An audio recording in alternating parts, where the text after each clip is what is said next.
అందరికీ నమస్కారం అండి. ఈరోజు మనం చేస్తున్న ఈ వీడియోలో ఇంపార్టెంట్ ఏంటంటే, చాలా మందికి మనం ఎన్నో వీడియోలు ఎడ్యుకేషనల్ వీడియో చేయడం జరిగింది ఈ టాపిక్ పైన. మళ్ళీ కూడా ఇట్లాంటి సందర్భం అయితే వచ్చింది. ఫ్రంటల్ హెయిర్ లైన్ చాలా ముందు పెట్టుకుంటే ఏం జరుగుతుందని ఎంత చెప్పినా చాలా మందికి అర్థం కాదు. నేను రీసెంట్గా లాస్ట్ వీక్లో కూడా ఇటువంటి పేషెంట్ చూశాను. వాళ్ళకి మనం చెప్తే అర్థం కాదు. అయితే హెయిర్ లైన్ చాలా ముందు పెట్టుకుంటే ఏం జరుగుతుంది, ఫర్దర్ ఫ్యూచర్ ఎలా ఉంటుంది, ఈ పేషెంట్కి ఎన్నిసార్లు మళ్ళీ రిపేర్ సెషన్స్ అవసరం అవుతాయి అని చెప్పడానికి ప్రాక్టికల్గా ఈ వీడియో చేయడం జరిగింది. ఈ పేషెంట్కి ట్రాన్స్ప్లాంటేషన్ ఎక్కడో చేయించుకున్నారు ఆయన first time. Frontal hair line చాలా ముందుకు పెట్టారు ఎవరో. దాన్ని మనం రెండు సార్లు చేయాల్సి వచ్చింది. అంటే టోటల్గా ఆయనకి 3 సెషన్లు ట్రాన్స్ప్లాంట్ అయినాయి. దీనివల్ల అసలు 3 సార్లు ఆయన ఖర్చు పెట్టుకోవాల్సి వచ్చింది, 3 సార్లు హాస్పిటల్కి పోవాల్సి వచ్చింది. సో ఫస్ట్ సెషన్ రాంగ్ చేయడం వల్ల మళ్ళీ మన దగ్గరకు వచ్చి 2 సెషన్లు రిపేర్ చేయించుకోవడం జరిగింది. సో ఈ వీడియో లాస్ట్ వరకు చూడండి. మనకు ఒక రిపేర్ ట్రాన్స్ప్లాంట్ మీద ఫ్రంటల్ హెయిర్ లైన్ పెట్టుకుంటే ఎలా ఉంటుందన్న దాని మీద ఒక ఐడియా అయితే మీకు వస్తుంది అన్నమాట.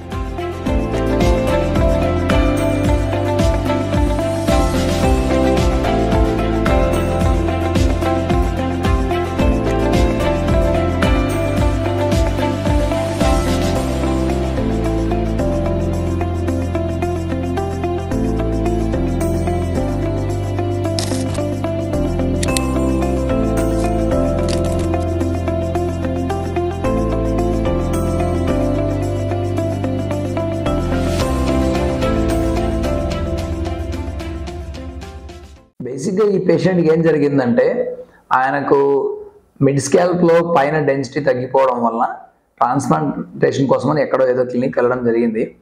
వీళ్ళు ఏం చేశారంటే ట్రాన్స్ప్లాంటేషన్ ఆయనకి రిసీడింగ్ హెయిర్ లైన్లో కాకుండా ఫ్రంటల్ హెయిర్ లైన్లో పెట్టారు. దానికోసం ఆల్మోస్ట్ 3000 గ్రాఫ్ట్స్ తీశారని చెప్పారు. ఈ 3000 గ్రాఫ్ట్స్ చాలా ముందు పెట్టడం వల్ల టోటల్గా ఫ్లాప్ అయింది ట్రాన్స్ప్లాంటేషన్.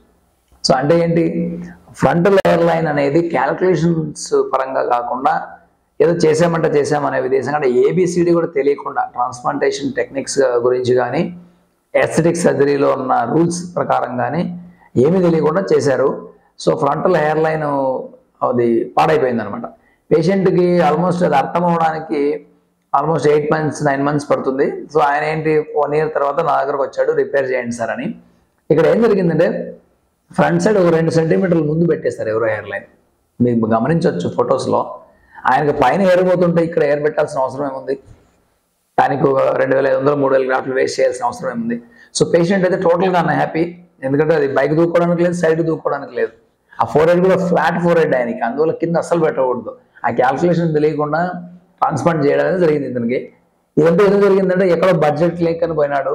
ఈ బడ్జెట్ క్లినిక్లతో ఇదే ప్రాబ్లము. మేమంతా బ్లాక్ మార్కెట్ అంటాం ఇట్లాంటి వాళ్ళని. బ్లాక్ మార్కెట్ అంటే ఏంటంటే డాక్టర్లు చెప్పిన దానికి విరుద్ధంగా వాళ్ళు ఏదో చెప్తారు. ఇది మామూలుగా అన్ని ఫీల్డ్స్లో ఉంటుంది. ఏ ట్రాన్స్ప్లాంటేషనే కాదు, మీరు డయాబెటిక్స్ తీసుకోండి, ఇంకోటి తీసుకోండి, అన్నింటిలో కూడా ఇట్లాంటి బ్లాక్ మార్కెట్లు ఉంటాయి. ఆ డాక్టర్ పోద్దండి, మేము చెప్పింది వినండి, మీకు చాలా బాగా అవుతుంది, మేము చెప్పినట్టు చేద్దాం. ఆ విధంగా ఏ ట్రాన్స్ప్లాంట్ బ్లాక్ మార్కెట్లో ఈ విధంగా జరిగింది. ఆయనకి ఎవరో అమెచ్యూర్ డాక్టర్స్ కావచ్చు, లేకపోతే టెక్నీషియన్స్ కావచ్చు, ఎవరో చేశారు. సో ట్రాన్స్ప్లాంటేషన్ అటర్ ఫ్లాప్ అయిందనమాట. ఇప్పుడు ఇక్కడ ఆయనకి మనం రిపేర్ అనుకున్నప్పుడు చాలా ప్రాబ్లమ్స్ ఉన్నాయి. మేము ఏం ప్లాన్ చేసామంటే ఫస్ట్ రిపేర్ ఏంటంటే, మీరు గమనించవచ్చు బ్లూ మార్కింగ్ కింద అవన్నీ తీసేయాలి మనం గ్రాఫ్ట్స్. ఈ రిమూవల్ చేయడం అనేది పెద్ద సమస్య. ఎందుకంటే రిమూవ్ చేసేటప్పుడు అన్ని హెయిర్స్ రావు, ఓన్లీ 80% వస్తాయి ఫస్ట్ టైం. మళ్ళీ కూడా రిపేర్ చేయాలి. సో మనం ఏం చేసాము, ఫస్ట్ సెషన్లో రిమూవల్ అయితే పెట్టుకున్నాము 80%. అదేవిధంగా ఆయన మధ్యలో డెన్సిటీ కూడా పోయింది, అక్కడ కూడా డెన్సిటీ కావాలి, అక్కడ ఇంప్లాంట్ చేసినాం. అంటే ఎక్స్ట్రా హెయిర్ హార్వెస్ట్ చేసాము, ముందర కూడా రిమూవ్ చేసి ఫస్ట్ సెషన్లో మనము రిపేర్ చేయడం జరిగింది. సెకండ్ సెషన్ మళ్ళీ కూడా ఇంకా లెఫ్ట్ ఓవర్ ఉంటాయి కదా, ఇంకా 20% అవి కూడా రిమూవ్ చేయడం జరిగింది. ఇక్కడ ఫస్ట్ సెషన్ ఏం ప్లాన్ చేసామంటే removal plus normal 1 hair transplant session చేసి డెన్సిటీ తీసుకురావడం జరిగింది. మీరు బ్లూ మార్కింగ్ కింద గమనిస్తే హెయిర్స్ అన్ని డాట్స్ గమనిస్తే అవన్నీ wrong placements of the grafts అనమాట. సో ఇక్కడ ఏం జరిగిందంటే wrong placement of the grafts జరిగింది. ట్రాన్స్ప్లాంటేషన్ ఎవరైనా చేయొచ్చు, ఎక్కడైనా చేయొచ్చు, క్వాలిఫైడ్ సర్జన్స్. కానీ రాంగ్ ప్లేస్లో పెడితే టోటల్గా అటర్ ఫ్లాప్ అయిపోతుంది. ఆయన చేయించుకున్నప్పటి నుంచి క్యాప్ తీయకుండానే తిరుగుతున్నాడు. సో ఇదనమాట. సో అందువల్ల బ్లాక్ మార్కెట్ క్లినిక్స్కి వెళ్ళే ముందు ఆలోచించుకొని పోవాలి. మీకు తెలియకుండా 2-3 చోట్ల ఎక్స్పర్ట్స్ ఒపీనియన్ తీసుకోవాలి. మనం అనుకున్నట్లుగానే ఫస్ట్ ట్రాన్స్ప్లాంట్ రిపేర్లో ఏం చేసామంటే ఫ్రంట్ లేయర్ 80% తీసేసినాము. అయితే అన్ని ఎందుకు తీయలేరు అని మీరు అడగొచ్చు. అన్ని తీసినప్పుడు అక్కడ ఎక్కువ ట్రామా అయ్యి హోల్స్ లాగా కనపడి మార్క్స్ పడతాయి. అన్ని తీయలేము. సో స్కిన్కి మనం ట్రామా తక్కువ డ్యామేజ్ చేయాలి, నెక్స్ట్ సెషన్లో కొన్ని తీయాలి, అది రూలు. లేకపోతే మళ్ళీ ఫ్రంట్ కూడా డ్యామేజ్ అవుతుంది. సో ఫస్ట్ సెషన్లో అయితే 80% రిమూవ్ చేయడం జరిగింది. అలాగే ఒక సెషన్ బ్యాక్ సైడ్ నుంచి మళ్ళీ మనము హెయిర్ ట్రాన్స్ప్లాంట్ హెయిర్ హార్వెస్టేషన్ చేసుకుని ముందు డెన్సిటీ కోసం పెట్టడం జరిగింది. సో మీరు రిజల్ట్స్ గమనిస్తే, ఫస్ట్ సెషన్ రిజల్ట్స్ గమనిస్తే మనకు 2 పాయింట్లు అక్కడ అర్థమవుతాయి. నంబర్ 1 ఏంటంటే ఇంకా ఒక 20% హెయిర్స్ అయితే మిగిలిపోయినాయి, అది చూడడానికి బాగలేదు, దాన్ని కూడా మనం రిమూవ్ చేయాలి. అది నెక్స్ట్ సెషన్లో చేద్దాం అనుకున్నాము. నెక్స్ట్ ఫిల్లింగ్ చూస్తే, మీరు డెన్సిటీ చూస్తే మనం కొత్తగా క్రియేట్ చేసిన హెయిర్ లైన్ కావచ్చు, డెన్సిటీ కావచ్చు, న్యాచురల్నెస్ కావచ్చు, యాంగులేషన్ కావచ్చు, బ్యూటిఫుల్గా వచ్చింది. అంటే హెయిర్ లైన్ ఎక్కడి నుంచి తీసుకోవాలి అని మీకు డిమార్కేషన్ దీనికి తెలుస్తుంది. ఆ హెయిర్ లైన్ కంటే కింద ఉన్నది మళ్ళీ కూడా తీసేయాలి. మనం పైన గమనించండి, డెన్సిటీ మన రిజల్ట్స్ చాలా ఎక్సలెంట్గా తీసుకొచ్చాం మేము. సో బ్యాక్ సైడ్ నుంచి కావచ్చు, సైడ్ నుంచి కావచ్చు, ఫ్రంట్ నుంచి కావచ్చు, న్యాచురల్ వే. సో మన హెయిర్ ట్రాన్స్ప్లాంటేషన్ అనేది ఒక ఎస్థెటిక్ సర్జరీ. మన సర్జన్కి ఎస్థెటిక్ సర్జన్కి ఎస్థెటిక్ సెన్స్ ఆఫ్ వ్యూ ఉండాలి, అంటే బాగా కనపడాలి అనేది తెలియాలి. అవన్నీ తెలియకుండా చేయడం వల్ల ట్రాన్స్ప్లాంటేషన్ ఫెయిల్యూర్ అయింది. ఇతనికి ఇక ఫస్ట్ సెషన్ రిపేర్లో ఏం జరిగిందంటే ఇంకా 20% హెయిర్ అట్లనే ఉండిపోయినాయి. అవి సెకండ్ సెషన్ మనం కంపల్సరీగా చేయాలి. సో ఫస్ట్ సెషన్లో మనం 80% రిమూవ్ చేసిన తర్వాత పైన డెన్సిటీ చాలా బాగా వచ్చింది. ఇక ఇప్పుడు సెకండ్ సెషన్ మనం ప్లాన్ చేయబోతున్నాము. సెకండ్ సెషన్లో ఫ్రంటల్ హెయిర్ అంతా తీసేస్తాం, అదనమాట. ఆఫ్టర్ 8 months తర్వాత మనం ఇంప్లాంట్ చేసిన రిజల్ట్స్ చాలా బాగా వచ్చినాయి. తర్వాత ఫ్రంటల్ ఇంకా 20% మిగిలిపోయినాయి. ఇప్పుడు ఈ సెకండ్ సెషన్లో మనం ఏం చేస్తున్నామంటే ఆ మిగిలిపోయిన 20% హెయిర్ని రిమూవ్ అయితే ఈరోజు చేస్తున్నాము. దీంతో మన దగ్గర ఆయనకి 2 సెషన్లు అయింది, అంతకుముందు ఒక సెషన్ అయింది. టోటల్ 3 సెషన్లు ట్రాన్స్ప్లాంట్ అయిందని గమనించగలరు. ఈ 3 సెషన్లు ఎందుకు అయిందంటే డెఫినెట్గా రాంగ్ ప్లేస్కి వెళ్ళడం వల్లే అయింది.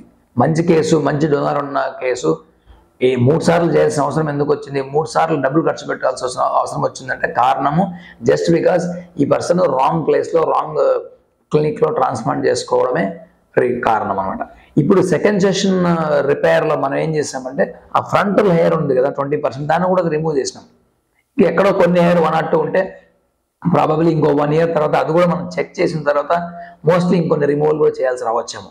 అంటే ఏంటి, ఒక్క రాంగ్ సెషన్ వల్ల ఇన్ని సెషన్లు అవసరమైనాయి, లేకపోతే ఒక సెషన్లో మంచిగా హెయిర్ వచ్చేది ఆయనకి. సో సెకండ్ సెషన్లో అయితే 20% కూడా రిమూవ్ చేసాము. మీరు గమనించవచ్చు ఇంకా డాట్స్ లాగా ఉన్నాయి. ఇప్పుడు ఇక్కడ చాలా మందికి వచ్చే డౌట్ ఏంటంటే ఈ రిమూవ్ చేసిన స్కార్స్ కనపడతాయా అని అడుగుతారు. 99% మీకు కనపడవు. మంచి సర్జన్ చేస్తే 99% మీకు ఆ స్కార్స్ వితిన్ 2-3 monthsలో మీకు వెళ్ళిపోతాయి, కనపడదు. అయితే ఇది కూడా మళ్ళీ ఇంకో సర్జన్ చేశాడు అనుకోండి, మంచి డాక్టర్ చేయలేదు అనుకోండి, అక్కడ కూడా మీకు డ్యామేజ్ అయ్యే ప్రమాదం ఉంది.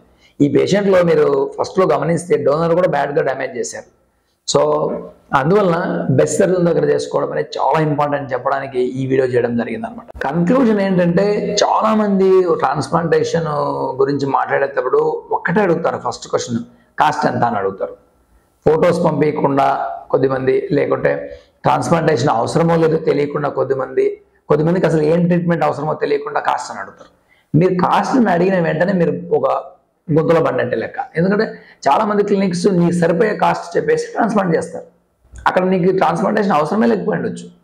అందువల్ల చాలా మంది చేసే పేషెంట్లు చేసే మిస్టేక్ ఇదే, నేను రాలేను, దూరంగా ఉన్నాను అంటే. నువ్వు రాలేకున్నా వచ్చిన సర్జరీ నీది కాబట్టి డాక్టర్ దగ్గర పర్సనల్ వెళ్ళకుండా ఆన్లైన్ ఎప్పుడు కూడా డీటెయిల్స్ తీసుకొని కాస్ట్ ఫిక్స్ చేసేసుకుంటే అవ్వదు. డాక్టర్ సజెస్ట్ చేస్తే, మీ ఫోటోలు చూసి డాక్టర్ గారు ఎవరైనా సజెస్ట్ చేస్తే ట్రాన్స్ప్లాంటేషన్ అవుతుంది అప్రాక్సిమేట్లీ అన్నప్పుడు మీరు కాస్ట్ గురించి అడిగితే ఓకే.